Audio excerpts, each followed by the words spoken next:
We want the law to be used in a proper manner. So we'll be going to the U.S. Supreme Court. This morning on Daybreak, a historic presidential election still not over yet. We'll explain that quote and more coming up. And a state house race comes down to the wire with the winner winning by less than 40 votes. We'll let you know what race. Later in the hour, we'll need plenty of analysis on this, so political analyst Dr. Brian Calfano will join to discuss his thoughts on the presidential election. It's all ahead this morning on Daybreak. Good morning, and thanks for starting your day with us. Today is Wednesday, November 4th. I'm Jennifer Abreu. And I'm Joe Morano. No clear-cut winner for the presidency decided yet. Joe Biden made a little press conference announcement saying he was confident and wanted patience.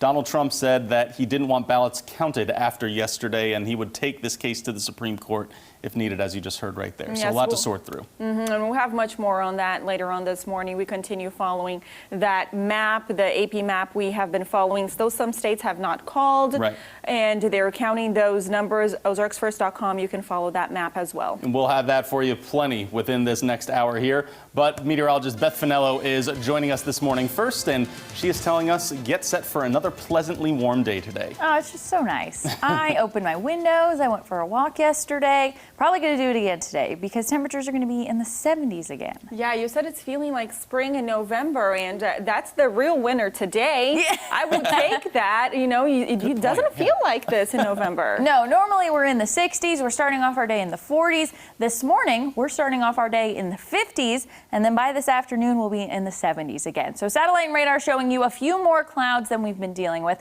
Otherwise, we have breezy conditions out of the south. We're looking at temperatures right now at 50 degrees in Springfield, 53 in Monette, 56 in Joplin, and 57 in Camdenton. Winds at about 10 to 15 mile per hour wind gusts. We're running about 10 to 15 degrees warmer than we were at this time yesterday.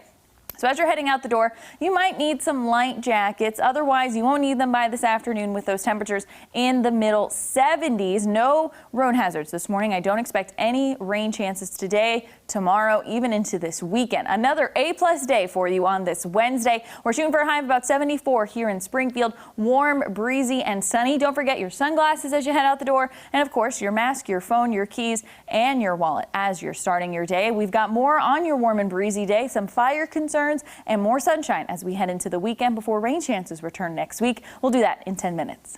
All right. Thank you. Local election results and analysis from your local election headquarters. Well, this morning we can't tell you officially who the next president of the United States will be, but we do want to take a look at the race for governor. First thing this morning, we do know who our next governor here in Missouri will be. Let's take a look. So Governor Mike Parson will stay in his seat. He took 57% of those votes yesterday. That's right. He retains his seat, rather, and is able to overtake Nicole Galloway, the Democrat, who garnered 41% of those votes right there. Rick Combs comes in third with 48,000 votes. Jerome Bauer picking up just about 17,000. Now, the race for president, as we've been saying, is still one that is undecided even at this hour. Jen, still several states. This map is on ozarksfirst.com that we've been tracking since last night. Yeah, and as we take a look at this map, we can see that Joe Biden has 238 of those electoral votes. President Trump, 213. But again, and not all states have called a winner. On this map that you can also follow on ozarksfirst.com, you see those states shaded in blue and red, and those are, predictions. They have not officially called, and we'll have more throughout the day today. So here in Missouri, however, we do have all of precincts reporting. We do know that President Donald Trump did win in Missouri with 57% of those votes, over 1.7 million votes there, with Joe Biden taking 41% of the votes here in Missouri. Joe Jorgensen with just over 40,000 votes, taking 1% of votes here in Missouri. And there were two other candidates as well, Howie Hawkins with just over 8,000 votes, and John Blankenship with 3,800 votes there. And these are the numbers for Missouri, with 100% of precincts reporting. Again, President Donald Trump taking the state of Missouri. So Missouri votes in line with the presidency, as it does for governor. Again, 100% of the votes in, and Mike Parson will keep that seat. Now, this is officially Governor Parson's first time being elected as Missouri governor. In 2018, he was serving as lieutenant governor when he took over for Eric Greitens after he resigned. Governor Parson says he believes he ran a campaign based on what Missourians truly want. They want to live their lives in peace. And as long as I'm governor, we're going to do those things. And Parsons' biggest opponent, Nicole Galloway, held her watch party in Columbia last night. And during her concession speech, Galloway talked about the work ahead as she continues as state auditor. As state auditor, I have uncovered millions in waste, fraud, and abuse, and taken on corruption at every level. It has been an honor of my life, and you can bet I'll keep demanding accountability and transparency from politicians in Jefferson City for years to come. I'm not going anywhere, Missouri. Turning now to District 135, which included incumbent Stephen Helms, Democrat candidate Betsy Fogel, and Green Party ticket holder Vicki Kepling. Color 10's Nija McDonald has been tracking that race. She is in studio this morning with some of those results. Nija. Yeah, Joe, well, District 135 represents Northeast and Central Springfield. And after ballots were counted, Democrat Betsy Fogel is up by 34 votes. It's important to note that these results are unofficial, and although all precincts are reporting, possible provisional and additional absentee ballots could change the outcome in a race that is neck and neck. Fogel says conversations surrounding health care launched her initial campaign earlier this year. She says we live in a time where access to health care has never been more important. I think that our neighbors deserve access to health care. That's kind of the pivotal issue that made me want to launch this campaign in the first place. My background's in public health, and I want to carry that momentum with me and represent my community in Jeff City. Well, Fogel is a product of Springfield Public Schools and has worked in the public health field all of her professional career.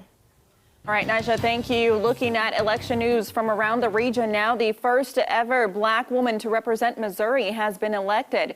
Democrat Cori Bush, running for House District 1, which includes St. Louis City and North County, won with more than 78% of the vote. She received over 245,000 votes to her Republican opponent. We also want to talk about the race for Secretary of State. All votes in for this one. Jay Ashcroft keeps that seat. 1.7 million people voting for the Republican right there. Yinka Faletti finishes in second.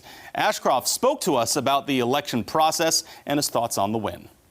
Really didn't see many problems. I said we were making elections boring again. That's what we want. We want it easy, simple, safe, and secure for the people of the state, and it was. Of course, as a reminder, all of your final election results can be found over on ozarksfirst.com. We've got what you need from national races all the way down to the local ones. You go to ozarksfirst.com, click on the Vote 2020 tab. The results will also be running on the bottom of your screen for the rest of Daybreak. Our Color 10 Live Drive has those dry roads and the sun's starting to come up. I expect a lot of sunshine today. We're starting off this morning warm in the 50s, and we're going to be warm through the day today, middle 70s expected, and we can keep that through the rest of this week and into the weekend. We'll do more on that right after the break.